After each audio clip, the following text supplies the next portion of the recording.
Welcome back to the Changing Earth podcast with author Sarah F. Hathaway and co-host Chen Gibson.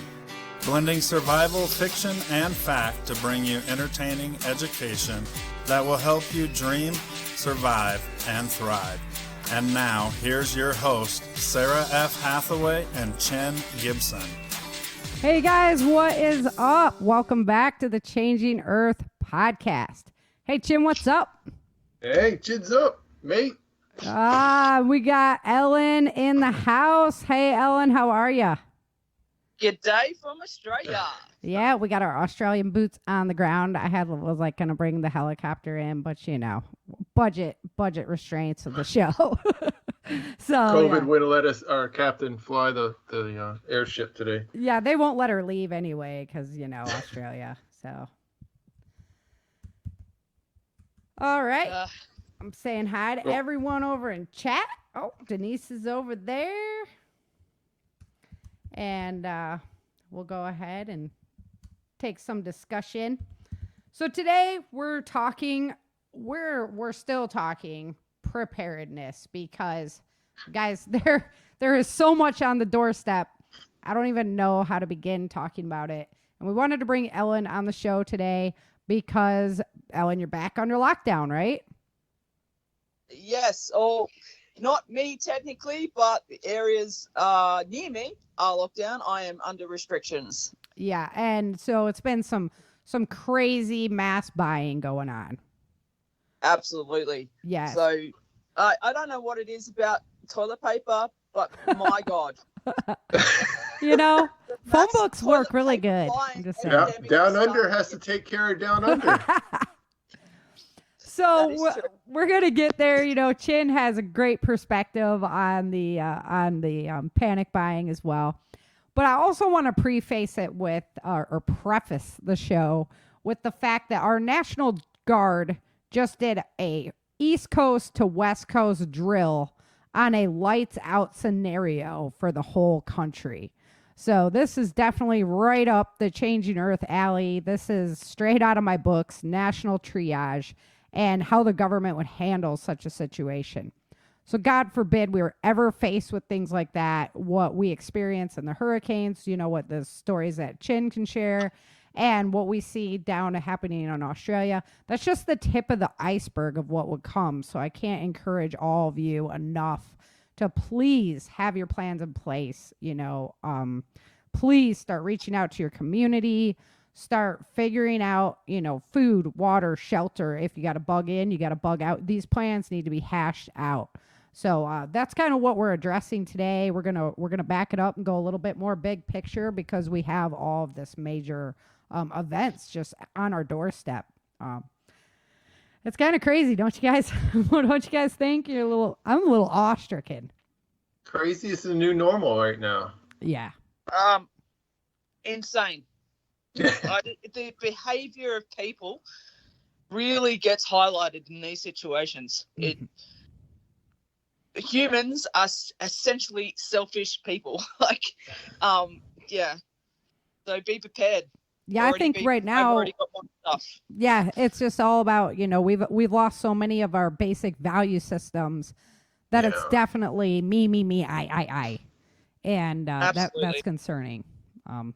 You know, because my hope is to like be prepared enough that I could help other people.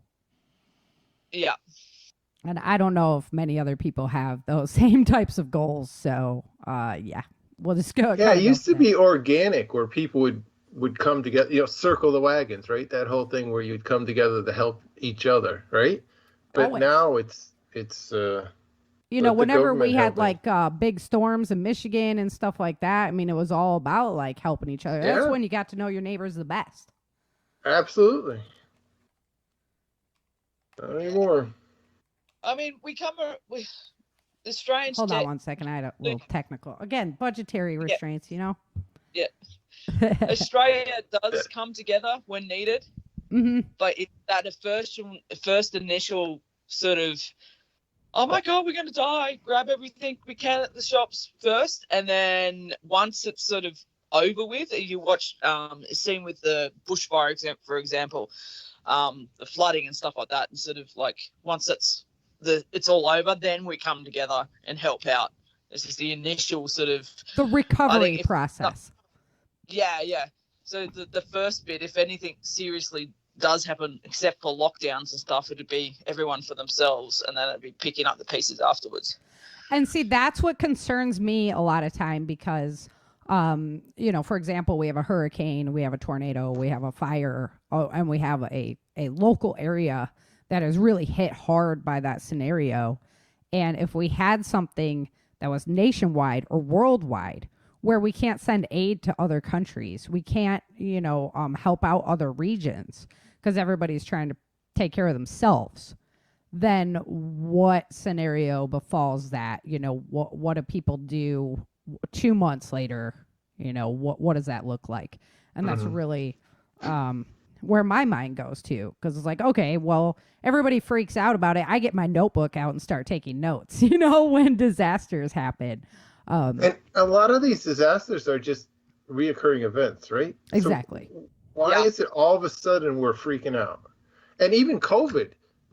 So we did this a year ago. So why are they freaking out this year? I mean, you should be ready. You should be, I don't know. Yeah. Did you not learn? Did you not take any notes on, what happened and how you can better prepare yourself next time? I don't know. And when things start to ease up, that's the time to resupply.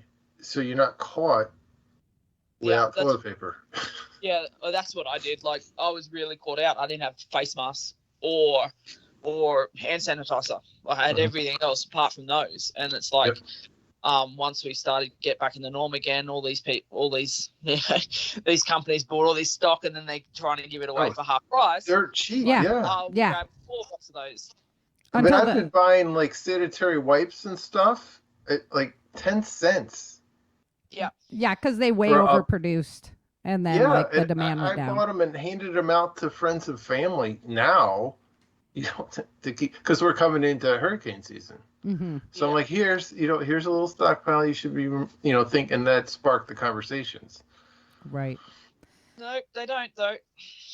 Mate, people, the majority of the population does not learn. You see that in Darwin, when we lived in Darwin, every time a cyclone came or come close, they're panic buying and stuff like that. And as I was saying before, people were still asking for alcohol in the middle of a cyclone. Do you still see the return? Do you see people buying things and then returning it after the event? Kind of what happens in with the hurricanes and things like that, Ellen? Does that happen there?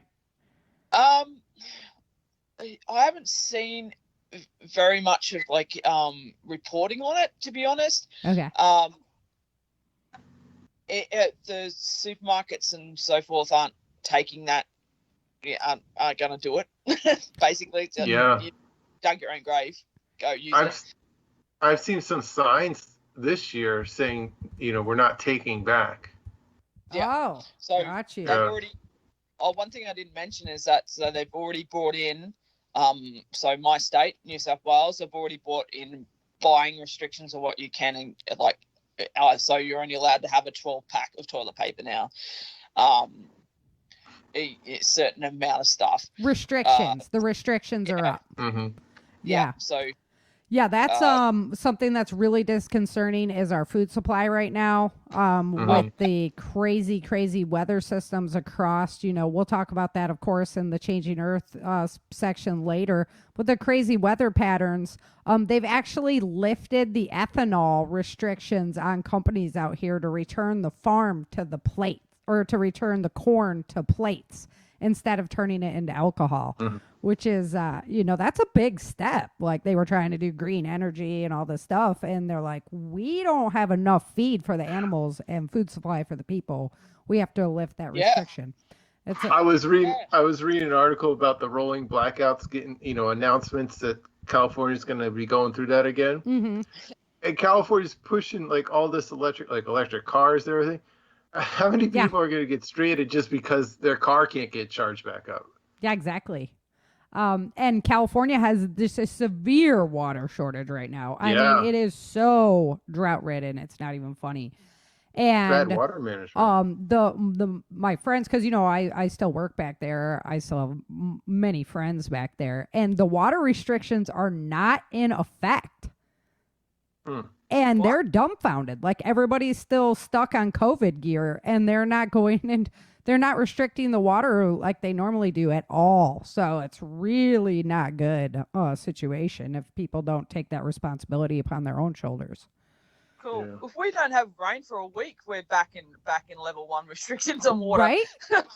Yeah, Yep. it's severe. Like, right now, the Hoover Dam is so low, they're talking about having to shut down that power generator because they don't have enough water to run it. I mean, it is. Yeah, that is like power for the whole Southwest. That's severe issue. And so it's no wonder the National Guard was going through these drills. Mm-hmm. And that's really why I wanted to have Ellen on today, because we were going to do a show on saving seeds and things like that. We'll do it next week. But the importance right now of making sure you are shored up, I don't know that I've ever felt a greater sense of urgency than I do right now in watching everything that's going on. Yep. Yeah, 100%. Yeah, I mean, there's not much I can do in regards to personal protection because we don't have that here. Yeah, but I can. You went out and did like sword training and everything. I mean, you're doing what you can, which is awesome. I'm doing what I can. Yeah. I have enough ammo to get me through, to basically get me up to my block and then fortify. But that's but I can't really say that. So I'll have to teach you more about setting traps and stuff like that, so that you can perimeter out your property. Even just this was one of Rick's tricks, doing the pricky branches. You can just stack them all on the edge of your property. Otsego oranges. I think it's Otsego orange is how you say it. But that's what he uses, right? Yeah, it's got a crazy thorn on. I mean, but yeah, you could use any kind of thorn for needles branch. to sew with. Yeah. Yeah, I'm gonna use. I mean, and I think he calls it like cluster foot or something like that. That when you stack it all up, right? So the whole edge of your property is lined with that. People can't just easily run up to your property. Exactly. Yeah. So that's a great idea. Roses. Yeah, roses. Yeah, exactly. I had roses outside our last house. Yep. Outside the windows. Yeah. So there's a lot of things like that because California's kind of the same way. They have lots of blackberry bushes though, lots of thorny stuff. I mean, you can stack it, and they deal with a lot of weapons restrictions. I'm proud to say that Texas just became the most liberal gun state in the whole country. So I'm feeling pretty good about my new residence home. I can't be happier with that. So jealous. Yeah. So jealous. Yeah, the Second Amendment sanctuary state and constitutional carry just passed, so it was great. Yeah. Yeah, so jealous. Can't even have pepper spray. Yeah, you can't even have pepper spray. Now I can just carry all the time. Don't even have to worry about it. It's just a wonderful feeling. So don't fall back on your laurels because things change. Yeah, I know. I was thinking that same thing. I'm like, it's cool. We got it. It's like, I feel like the other side is really good at staying focused and thinking way ahead. Mm-hmm. Setting goals and meeting them. Yeah. And the conservative people, that live and let live and just, you do your thing, I do mine, is biting us right now. That's because we want to believe that we can let people do that. Yeah. Mm-hmm. Go ahead. And that's part two. It's like, don't annoy us. Don't try to, we don't say anything until they try to take off what everything that we'd like to do. Yeah. I was like, no, not happening. Yeah, they have all these ideals and so forth like that, and then they go and say, all right, we're going to restrict off. So what they're doing at the moment is. We can't have airsoft, but they've brought in these. It's a different version. It's called gel blasters. Oh, huh. And they're like airsoft. It's just a smaller pellet, but the weapons look like lifelike, just like airsoft. Right. So there has been another state that banned it. Oh my gosh. Yeah, of course, it's appearance laws. Mm-hmm. Yep. Yeah. Not cool. That's crazy. So do they have the thought crime police yet? Yeah. You thought of a crime, so now you're under arrest. I was getting that way. Yeah, Ellen, you laugh hesitantly. I know. That was kind of spooky, actually. Yeah. Well, I mean, I've already been. I think I shared before you got went off Facebook. I think I shared something that you about the election, and I said, "Oh, what was it? It was Acacia, whatever her name is, saying something, and you shared it, and I shared it, and I was like, how is this right?" And then already my warrant officer of my category got onto Facebook because I'm friend with him and said, I think you need to take this down. Oh no. Yeah. That was like, yeah. Yeah. So I'm only posting very, very rarely on Facebook now. I'm just like, no, I can't. People are watching, and it's not what you think, who you think is watching. It's your colleagues. It's everyone. Senior management that you're friends with. It's stuff like that. And if they don't like you, they just have to say something, and then my job's gone. Yep. Well, that's what they're trying to push here is the red flag laws, and not, I mean, in the United States, not specifically here, well, although it would be, like a federal law. But I mean, I think that's just BS, because anyone who decides they have a problem against you and knows you're a firearms owner could then just be like, oh, well, they're not fit for it. And then you have to go and legally fight that battle. Yep. It's just absolutely ridiculous. So we just had a couple of cases here about that. In New South Wales specific too. So what happened was a guy went into a livestock store and was talking to the guy across the counter, and they were talking about pistol shooting, and because pistol shooting in Australia is highly regulated, cannot carry all these stipulations you have to have with handguns, and he said that they were just having a conversation, and the person who wasn't even in the conversation but was just in this, like the other staff member in the store, reported the guy to the fire registry, and he got his license suspended because he was talking about the licensing requirements and everything like that of being a pistol shooter. Oh my gosh. You do have the thought police. Yeah. Yep. That is what it is. Mm-hmm. Oh, I saw that too. One guy had posted an Orwell meme, and the Facebook fact checked it. Like, they were like, this isn't true. And it was like George Orwell quote. I was like, oh my gosh. No, I never went back to Facebook because I just can't, I can't believe Zuckerberg has all this power from a social media platform. And it's easy to remove that power. Everybody just needs to stop using it, and he would not have that power anymore. So that's why I didn't go back. I couldn't.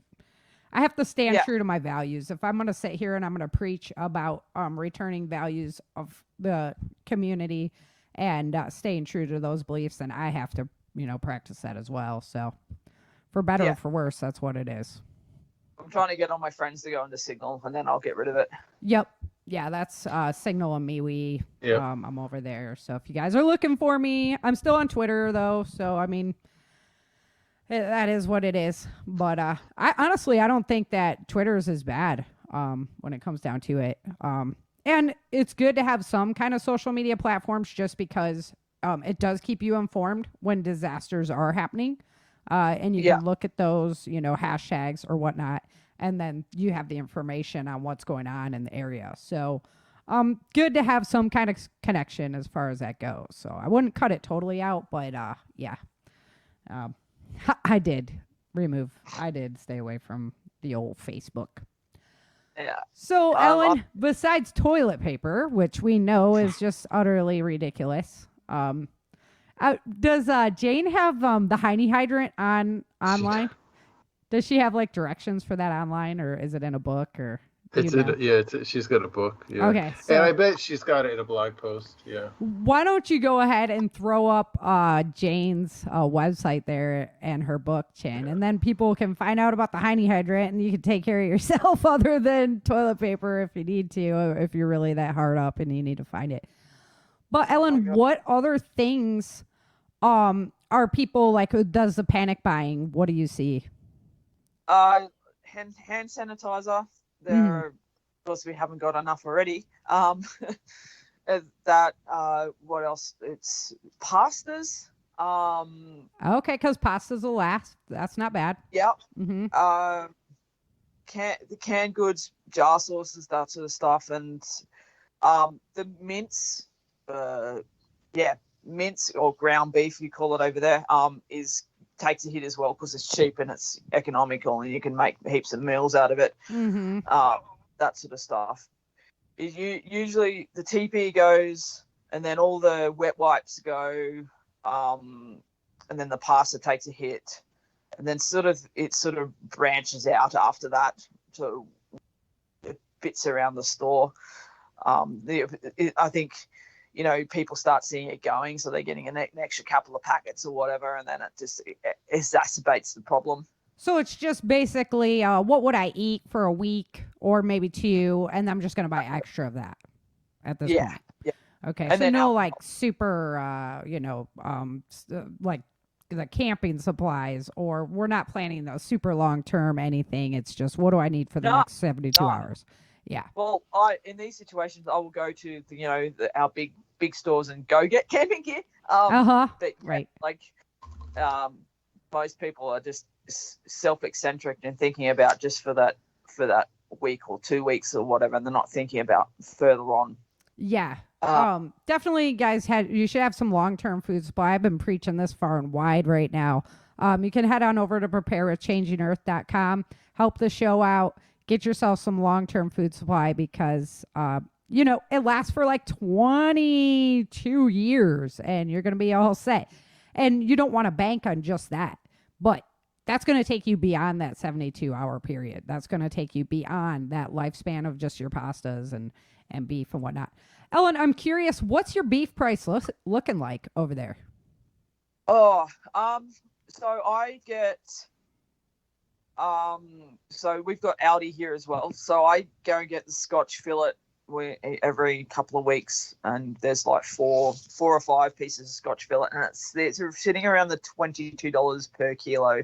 So, kilo is £2, something like that. Mm-hmm. It's $25 a kilo. That's on cut stuff. Whole prices. So for a whole lamb at the moment, they're going around $2.30. That's cut up, delivered. Okay. Well, that's not bad for lamb price. That's for sure. Yeah. So where I get my lambs for they're fat. They're like really fat lambs. Yeah, and that that beef price is just a little bit higher than what we're sitting at. Which is surprising in Texas, but that stuff's just been on the rise like crazy right now. We don't import it. All our stuff is grown raised locally. Yeah. We locally sourced our last big beef buy, and that was definitely worth it. So really good stuff, and you get it so much. Some things you're paying more for, some things you're paying less for. You just figure it out price per pound. So yeah. So I haven't checked the whole the whole price for beef, but it's just the individual cuts. Surprisingly, beef is cheaper than individual cuts of lamb at the moment. So so lamb chops, $35 a kilo. Wow.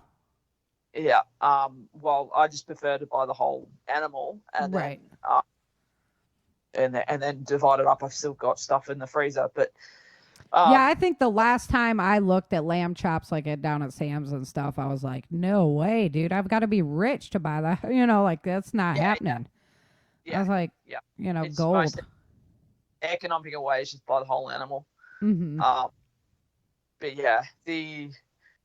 that's what the prices are. But why we sort of doesn't, it has steadily, meat prices have steadily increased in Australia, but I think it's it's just meeting inflation. It hasn't gone over the top because we obviously can't import any of our meat because of the stringent quarantine rules. Right.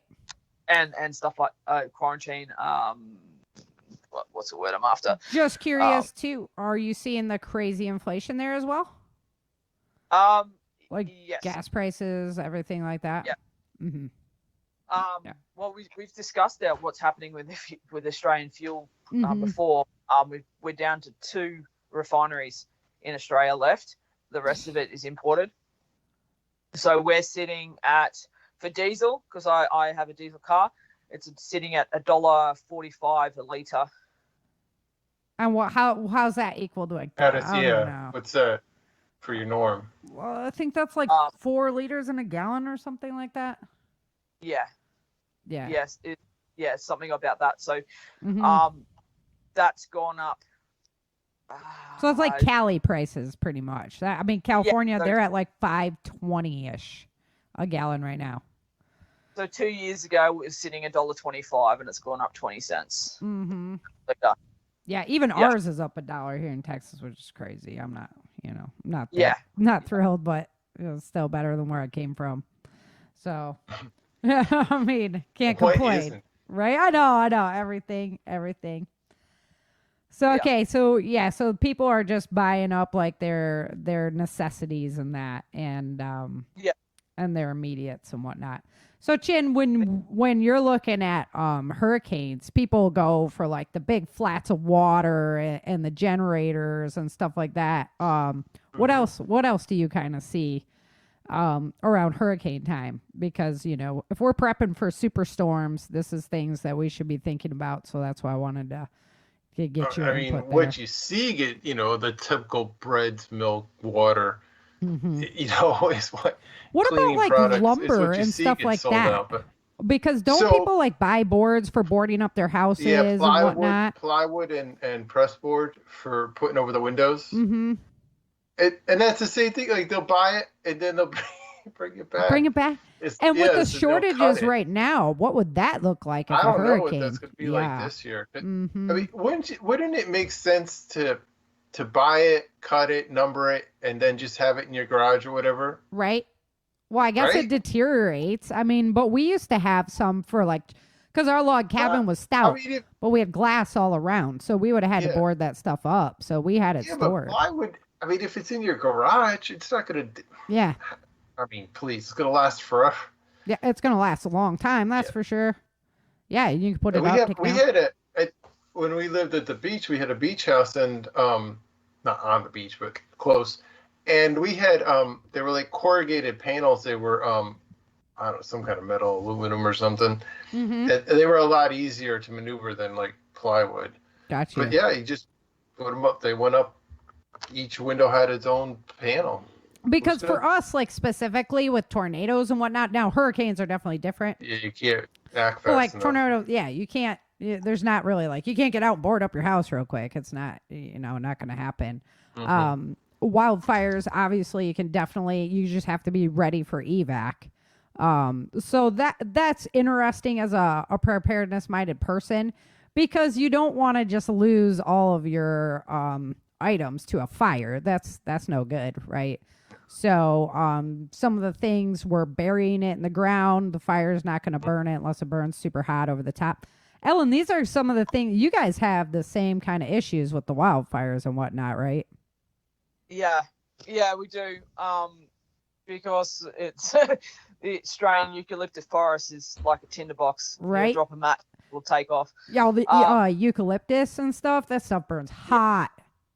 Yeah, it burns hot, burns quick, mm-hmm. and leaves charred.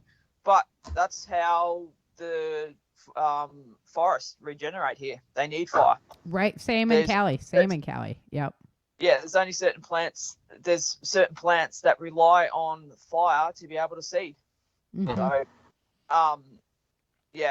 but what the issue is with us is that they people will build in these fire-prone areas and not build a house that's not fire rated or not having the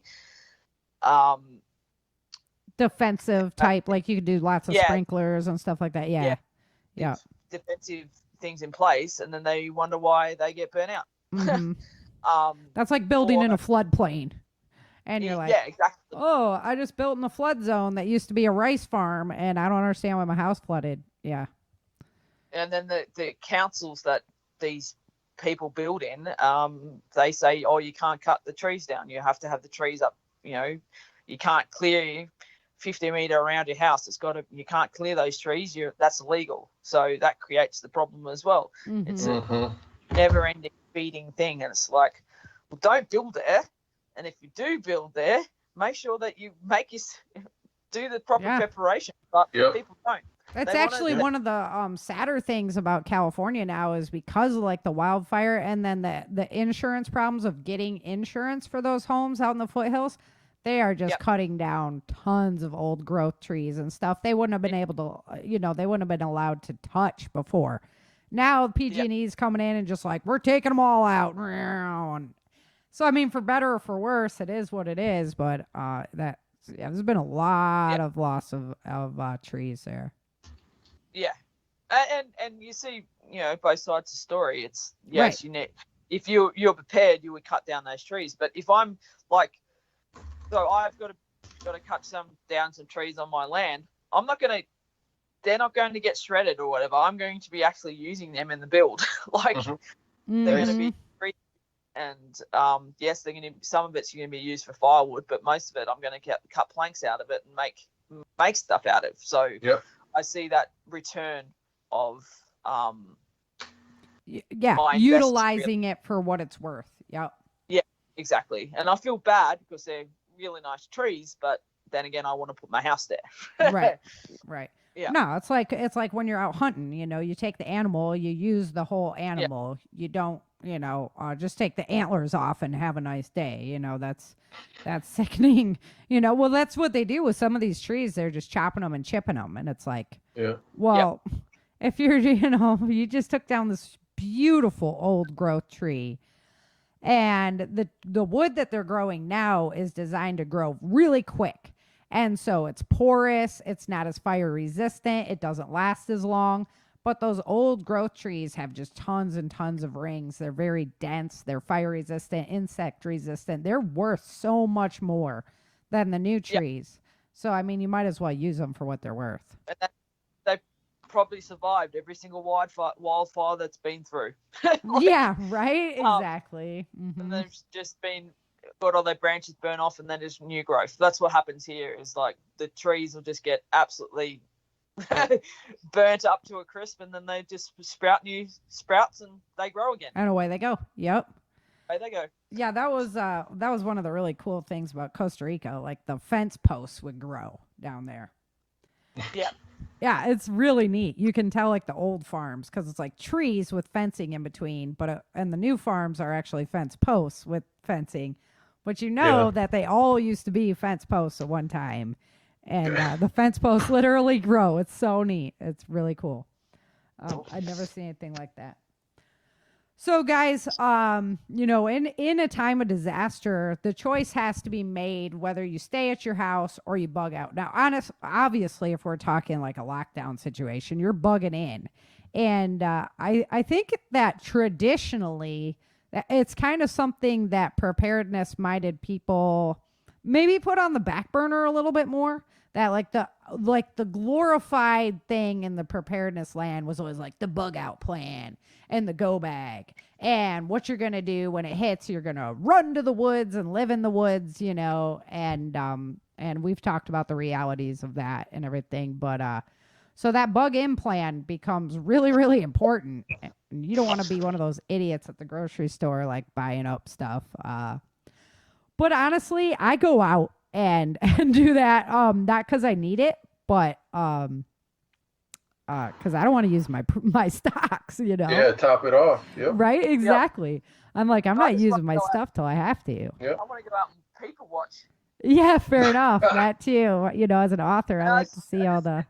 I walk around with a trolley and just laugh at people. You're like, yeah, I'm good on all that. Thanks, though.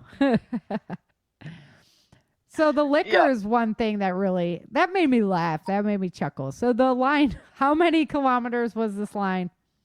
2 kilometers it was long. At the liquor store. At the liquor store in Darwin. Yep. That's classic. That's only got two-day lockdown. I was like, but that's Darwin. Yeah, I'm lucky I'm not as pent up on that fact, but liquor is a great thing to have around, not just, for a mood adjuster, but as we were talking about, you can use it as antiseptic in time of need, painkillers, stuff like that. So it is good to have around. So sleep aid. Yeah, sleep aid. For some people, I don't know though. Some alcoholics don't. So anyway, yeah, they're like, I don't sleep. So, but like I told you, I would probably stock up on that and then have it for trading off to people. Like, oh, how bad do you want it now? I'll take that rifle you're carrying. Yeah, exactly. Like I have a little dark side over there that's like, oh, all right, let's see what I can get for that. So, because yeah, absolutely manipulating the people around you because they haven't prepared. Yeah, kind of gives you that position. I heard I used to interview with this older guy. He was just a crusty, the crusty old prepper, and he was like, when everything goes down, SHTF moment, the person with the gold is not the person with the power. The person with the food is the person with the power. Oh, yeah. Right? I mean, that is true. It is true. And no matter how you look at it, it is true. Like that's going to be the way of it. So, yeah, go pick up your long-term survival food and, know how to forage. Get out there in nature. Take a break. Get out there. Buy your books. Hey, Sarah, they must be listening to you. Did you see the ad just pop up? My Patriot Supply? Yeah, I know. I did that. Like, go get it, man. I've been telling everybody right now. And luckily, a lot of my friends, they actually listen to me. So, everybody should be a little bit better off because it's just, I don't know. We can talk about we can talk about the lockdowns. We can talk about strange weather patterns moving in. We got the Sahara. I'm going to get there with the changing earth information. We can talk about crazy politics happening everywhere. We could talk about the potential of world wars, pick your country. It's going on right now. So there, like I say, just when you have this myriad of things where even somebody who studies this all the time is kind of just awestricken. I don't know. I've never really picked it up after the election. I've just been like, what? What? Okay. Well, just be ready, right? Because how can you stay on top of it all? You can't. Can you convince my Patriot Supply to send stuff over to Australia, please? Well, you got an inside American track on that one, so yeah, that's really hard to get long life. Those emergency pals here. I've got one, but the supply is the shipping costs. It is the shipping costs. And there's no Australian companies taking up that. No. That product. Man, I know. But y'all make some killer off-road aftermarket parts. You think you could make some long-term food storage? So what they're doing is that the hiking foods. So the bucket that I have is a bucket from that company. It's not like Wise Foods or anything like that. Yeah. I've had to go and get a bucket of emergency food bucket from the actual hiking company. So they're realizing there's a potential. Yeah. It's just not quite there that it's economically feasible for them yet. Sounds like you need to get a freeze dryer or the freeze dryer, right? That's right. Yeah, and just go into business. There's an entrepreneurship opportunity just waiting to happen. Right. I know I've spoken to one person who's got one, they are on a I want to say commune. Okay. And the commune bought it, and they use it for the commune. And I've spoken to them, and they, we bought them. We love it. Rah, rah, rah, rah. There was another person who was looking at getting one, but getting it here, we're looking at The shipping costs. 10 grand. Yeah, they're not cheap to start with anyway. Yeah. No. Right? Yeah, and then it's heavy and everything. Maybe you could just like sneak it on the Navy ship next time you're out. Well, that won't be happening. And the last time I went to Hawaii last time, I brought my sun oven back. Oh, there you go. Yep. Yeah. Uh-huh. So I've got an all-American sun oven. Thank you. Nice. Yes. Yeah. So it's all about it's going to be all about the foraging and farming and community rallying for you guys then. Yeah. Well, I've increasing my seed supply, so Yep. Smart. That. One thing I'm not au fait on is the wild foraging here. In the NT, I knew a little bit, but where I live now, I've no clue. Oh yeah. So I've got to get some books for the local area and actually go out and have a wild foraging sort of session with the local Aboriginal tribe here. Smart. Yeah, regional moves are like that. I can tell you that for sure. Because there's some things that grow in the United States, but even the cattails look different down here. So it's just relearning all over again when you move. And that was always my point. Is okay, so if your plan is to bug out and you have a specific location in mind, you better know what to wild forage there as well as at your house and along the way. Along the way, yeah. Yep.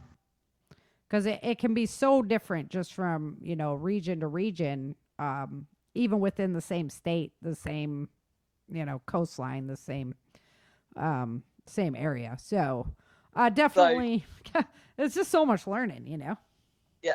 So definitely the area that I live in now, the local duck and kangaroo population will take a significant nosedive. Yeah. I see the same thing for our hog population. Yeah. Yeah. I have the means to harvest. Yes. Yep. That's how it'll go here. Hogs, birds, all that kind of stuff.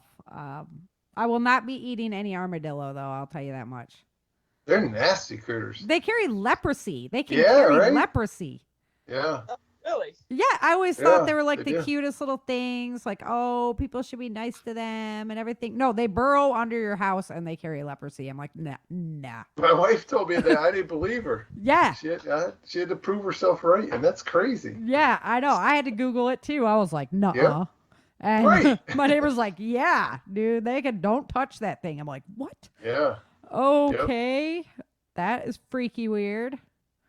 So, no, definitely we got to be ready. Water supplies are big. That everybody's going to be in the same boat when it comes to water. Yep. And if you're like, oh, well, I know where this creek is or this lake. Well, guess what? Everybody else in your area knows that too. Yeah. So, especially with Google Earth, you can find anything nowadays. Right? Nothing's a secret anymore. Yeah. So that's definitely something to think about. And if you don't have access to that water, you might want to talk to somebody who does and get a friendship going now before things happen. That's what I need to get is a good water filter, like a big one. Mm-hmm. Like the bird. That one Sarah's got. Alexa awesome. Pure. Yeah, that's the one right there. Mm-hmm. They just had a sale, Sarah. We just stocked up on a bunch of extra filters. Oh, what? You didn't tell me? You always tell me. You're stuff the like one that told me about the company. Yeah, I know, I just bought a 4-pack of those big Oh filters. man, are you serious? Yeah. Those things are like $100 a piece. I know, they were on sale. Dude. They were on sale. I just got the box this week. You always tell me about the deals, and you just leave me out of the loop. I was so awestruck. You're fired. You're fired, man. You gonna dock my pay this week? Yeah. You're definitely not getting a new car for Christmas this year. Well, they're having problems with the chips, so that's probably. Yeah, it's a good idea. No, that's something that skyrocketed here as well. Is used cars and that. Oh yeah. Oh yeah. So here, used cars, new cars, really hard to. So if you want a brand new car, for example, you're waiting 18 months for delivery. Yep. Yeah. No, So, it's in California. My buddy was trying to buy a new truck, and it was a 6-month wait. Yep. Uh-huh. So stuff that they have on the floor has already been bought. Yeah, I was like, we got all the new trucks down here in Texas, man. You gotta just come down here. But no, Right. it's even getting slim pickings here, and they're paying so much for used trucks because they don't have the chip problems. So, What's happening here? Travel trailers, caravans. Oh yeah. Skyrocketed. Up here too. Skyrocketed. So we had a look at one Friday afternoon because I want to put one up at my land. Normal price $12,000. They're asking 21. what? 21. Yep. Whoa. And it's like, I can't. This is not worth $21,000. Like, I can buy a brand new car for that. Yeah. That's what our buddy Sarah. You know our buddy who bought your tent. Yeah. Yep. He delivers RVs. He goes to the factory and delivers them to the dealerships. That's like his gig. And it's been hard getting runs because of the manufacturers don't have the materials to make the campers. Oh man! So I should have bought like last year. You should have bought that motorhome I tried to hook you up with. I know, dude. I don't know. I can't. It's not happening. Everybody's got to get on there and get some more disaster food. That's all I gotta say. Like, join the membership. That's right. Buy the books. You buy the books. Yeah. Lifetime membership. Help me out. Got to get that motorhome. I'll be coming to your town soon if I get hooked up with that. Yeah, I'll come out, sign books, whatever. Yeah. You got a place to stay here. You won't come over. Ocean. And come on now, all your socialist rules. I'm gonna have to. Oh no, I can't carry. I'm gonna have to have a shot. No freedom removed. No, thank you very much. Good. Remember what I said about standing for my values a while ago? Yeah. You know, if I'm going to preach it, I have to practice it. I can't just be like, oh, yeah, that's good. I'm out. We'll just move you to Texas. That'll work better for everyone involved. Yeah. You be my sponsor, and I'll come. Yep. For everyone involved, we'll just get you over here. Your property is a great investment, you know, so you just come on over here. Your mom, dad, they're great people. Everybody, just come on. So. I don't think my parents wouldn't go, but yeah, I just go myself. That's fine. Yeah, my kids are enough. I just say, you join me if you want to. That's what I did when I moved south, because I came from the Northeast and I moved south, and I'm like, I'm going. And, if you want to go, I can help you move. If not, I'm out. Send me a Christmas card. Yep. That's what I did too. I was like, it's over. I gotta leave, guys. We'll see ya. We'll see you on the flip side. Yep. Yeah. All right, let's get some changing Earth news done, because you guys know I'm chomping at the bit for this, right? Well, we've all been waiting for, Sarah. There we go. So, earthquake swarms. That's like the topic of the day. And you know how I love my earthquakes. So, Yellowstone has just been moving, and it moved. There was a 5.7 down in New Zealand, in your neck of the woods, Ellen. And it's just so interesting how you can see the magmas moving in all the volcanoes across the world when things like that happen. And Yellowstone is no exception. So it's been making a lot of noise, and we all know that it takes a lot of noise from Yellowstone to be of concern, but it's just something to keep our eyes on. We did have a huge CME come off of the sun, but luckily it was aimed at Venus and Mars and not aimed at the Earth, so we didn't even see that, We're talking about California's huge drought, and basically Texas got like all of California's rain this year. It's still raining here. And that's one of the signs of the magnetic pole shift and our magnetic shield being weakened, is that the jet streams are doing crazy things. And Ellen, you saw some of that with the snow down there and stuff like that. That was, early, out of season, that kind of thing. Yeah. Mm-hmm. Yeah. But just going to that earthquake before, New Zealand always gets hit by earthquakes. So it's sort of our buffer. Yeah, exactly. Exactly. I've got one to talk about, though, that was even closer to you guys, though. That's on the list. So, yeah. We had noctilucent clouds. Now, these are really, these are cold weather clouds. It has to be super cold for these clouds to travel south. They traveled all the way down to Paris, France, this last week, as well as in Alberta, Canada, which is, it's summertime here. So that's a little out of season. But talk about out of season. Argentina got snow. Okay. Which is just crazy. Like Argentina got snow down. Iceland, it's summertime and they're getting snow still. So that these are kind of weird things that are happening. And they've just had huge, like Texas had the huge hail. Now it's hitting Europe and that as well right now. So like huge hail, softball size, which is really crazy. Painful. Right. Like, yeah, painful, and your car is done. South Lake Tahoe, Lake Tahoe had a big 3.6 again on the 23rd. And in the 24 hours before that, they had 11 earthquakes. So we're talking, small one-pointers, those kind of thing. But 11 of them. In the week before that, they had 33 of them. And in the last month, they've had 73 earthquakes there. So something is going on in that region, and it's all, ancient volcanic areas. And something is rocking and rolling there. That is not normal for that area at all. So the sun was mostly quiet when we came into the 24th. But the 6.6 hit Northeast Australia. Boom. Oh, it was over by Perth, right? Northeast. That's southwest.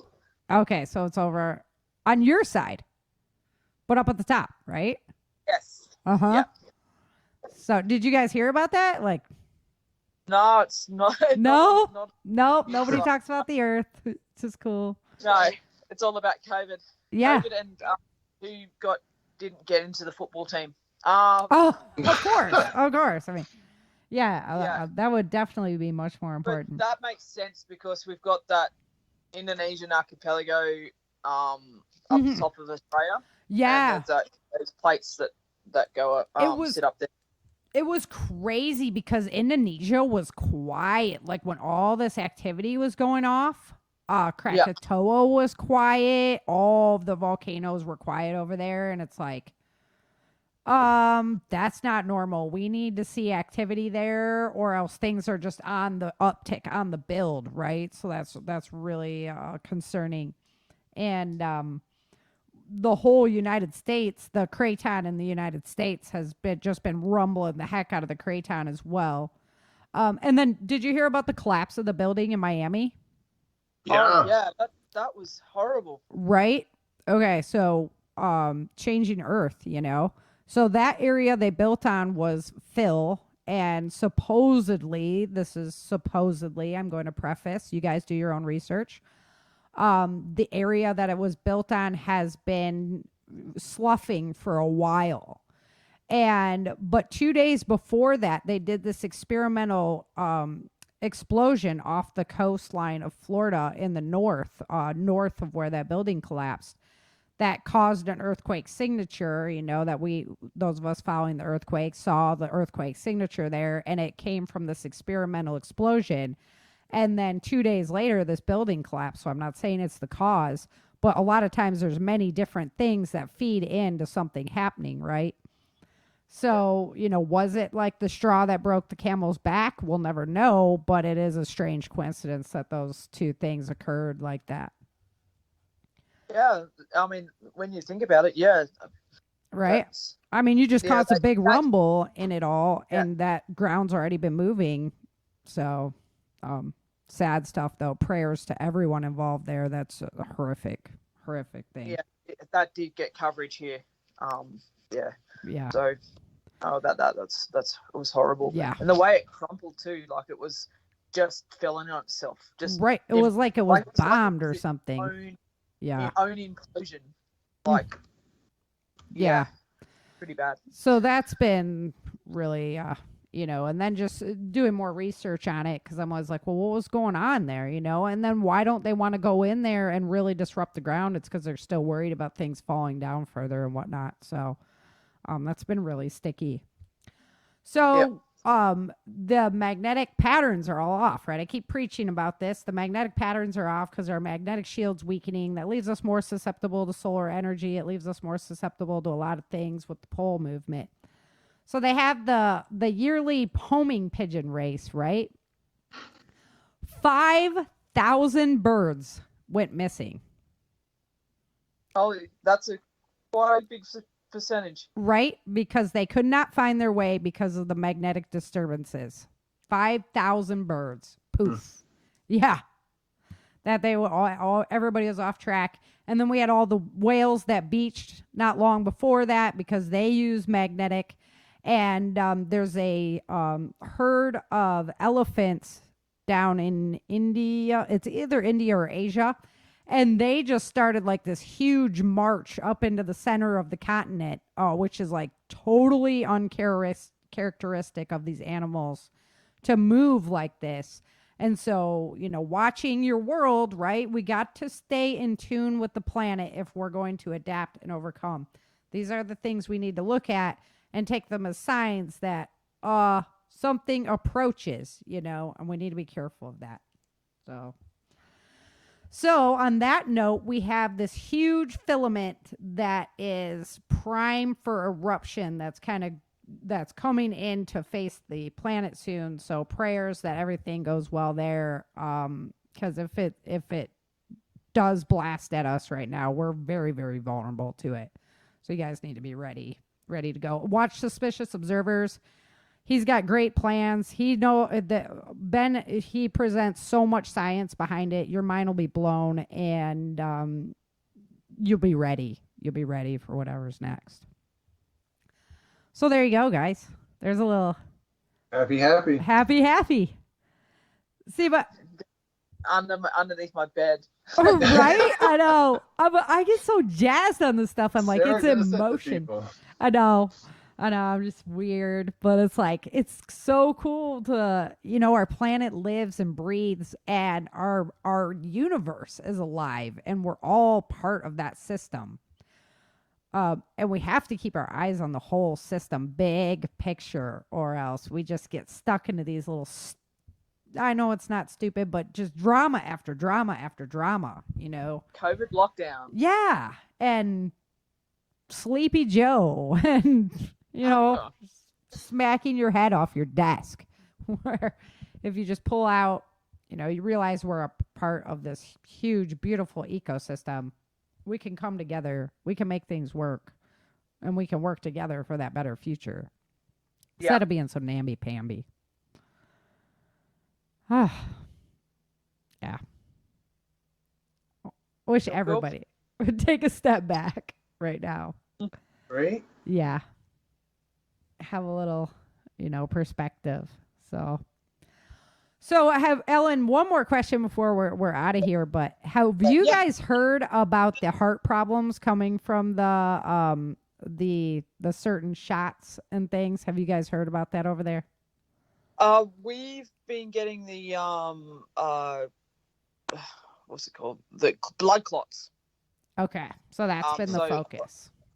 Yeah, so people are getting what kudos to the Australian government for this. So the AstraZeneca no longer they've deemed it no longer suitable for Australians. So we'll be relying on the Pfizer vaccine from now on. Okay, yeah, and I've been hearing about it mostly, and it's more prone in young males. Yes. But I have seen that they're going to put the warning on even the Pfizer shot and everything. So they're concentrating on getting the older population vaccinated, and then it will roll out to the rest of us. So the age restriction at the moment is over 65 or whatever. I still haven't got mine. We're still waiting because as a member of the military, I have to have it. Okay. So with any luck, I shouldn't say that out loud, I guess. I was like, maybe we'll have like a global collapse and then you won't have to worry about it. Yeah. You could just like get in your boat and row over to Texas. I don't have a sailboat. I need a sailboat. Yes, a big one. Oh, come on. One. You're scrappy. You can get out there. Yeah. Just steal a plane. Oh, there you go. Yeah. No. Did you just say that out loud? No. That was just like we're writing fictional books right now. That's right. Yeah. We're just doing research for the book. Fictional novels. I haven't heard anything about heart problems, but it's the blood clots that are have caused a couple of people to die here from the AstraZeneca vaccine. I've been seeing more and more news on this heart issue, and it's very concerning to me. I'm definitely taking a back seat on it for a while. I want to see because every new drug that they put out, and then you wait a year, and then there's the attorney commercial going, if you took this drug, then you can get compensation because it sucks and messes your body all up, right? And so I'm kind of waiting that out to see. But doesn't the doesn't the US against vaccinations, Yeah, you can't claim injury against vaccinations in the US. So technically it's not a vaccination because it's actually gene modification and it's not built in the same way as any other vaccination. So if you really wanted to go nitty gritty, right, like in a couple years, if things went really wrong, they could be like, oh, well, it wasn't a vaccination. It was a gene modification shot and blah, blah, blah. And now we can sue you. Yeah, this is America. We could find a way to get to court. Yeah, we got lawyers and loopholes and all kinds of stuff, right? So, we'll see. We'll see. At least it's opening people's eyes to big pharma and stuff like that. So. Oh yeah, I mean, I'm amazed at how quickly they got it rolled out. Yeah, there's a whole other tinfoil hat story there. Yeah, exactly. So, yeah, they already had it. We do not have time for that tinfoil hat tale today. No, we do not. Yeah. Actually, we have got to sign off because our hour is over. I hope you guys all, I know. Like we're just having so much fun, Sarah. I know. Party pooper. I know. We could go forever. So sneak peek into mine and Ellen's conversations and whatnot. Yeah. Alrighty, guys. Let's go ahead and get out of here. Ellen, thank you so much for joining us. Definitely a great show. We love having you on. No problem. No issue at all. Thank you. All right, Chin, you ready? Until next time. Yeah, you better be. Until next time, remember, dream, survive, thrive. Thank you for joining Sarah and Chen for this episode of the Changing Earth podcast at www.authorSarahFHathaway.com. If you love the Changing Earth series and podcast, become a supporter while you're there.